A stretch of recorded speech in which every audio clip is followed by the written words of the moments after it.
حضرت ابن عمر رضی اللہ عنہما کی حدیث یا محمدہ جسے امام بخاری نے الادب المفرد میں ذکر فرمایا، اس کے تمام راوی ثقہ ہیں۔ امام بخاری کے علاوہ متعدد طرق سے محدثین نے مثلا ابن الجوزی نے اپنی مسند میں، ابن سعد نے طبقات میں، ابراہیم الحربی نے غریب الحدیث میں، حافظ مزی نے تہذیب الکمال میں، ابن السنی نے عمل الیوم واللیلہ میں، امام نبوی نے الاذکار میں ذکر کیا اور کسی نے اسے ضعیف نہیں کہا، حتیٰ کہ شیخ ابن تیمیہ نے الکلم الطیب میں، ابن القیم نے الوابل الصیب میں اور قاضی شوکانی نے تحفہ میں اس کو ذکر کیا اور ضعیف نہیں کہا۔ جب حدیث ابن عمر رضی اللہ عنہما کے تمام راوی ثقہ ہیں، اس کی تخریج میں امام بخاری تنہا بھی نہیں ہے بلکہ کئی محدثین نے اس کی تخریج کی ہے، اس کے چند متابعات اور شواہد بھی موجود ہیں، تو اس کے صحیح ہونے میں اب کیسا کلام؟ باوجود اس کے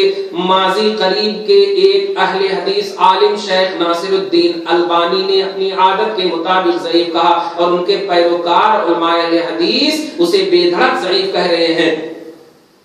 اب ایک اہل علم کے لیے ایک لطیفے کی بات سن لیجئے۔ کتاب الاذکار کے جس گمنام محقق کی بات میں نے اس ویڈیو میں پیش کی ہے، اس نے الاذکار کی حدیث نمبر 918 جو ابن سنی کے حوالے سے ہے اسے ضعیف لکھا اور وجہ ضعف کیا لکھی؟ من غیر سند، یعنی یہ حدیث بغیر سند کے مذکور ہے اس لیے ضعیف ہے۔ محقق نامعلوم کا یہ انداز کتنا مضحکہ خیز ہے، یہ اصحاب بصیرت اور ارباب علم و تحقیق کو بتانے کی ضرورت نہیں ہے۔ کسی حدیث کے ضعف کو ثابت کرنے کے لیے وجہ ضعف یہ بیان کرنا کہ اس حدیث کی سند مذکور نہیں، تب تو بتائیے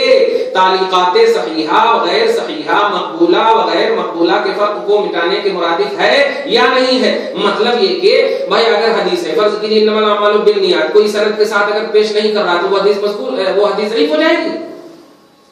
ارے کوئی حدیث ایسی فیمس ہوتی ہے، ایسی مشہور ہوتی ہے کہ اس کی سند کی ذکر کی ضرورت نہیں پڑتی۔ امام بخاری کا اپنی کتاب میں لانا یہ خود بہت بڑی سند ہے،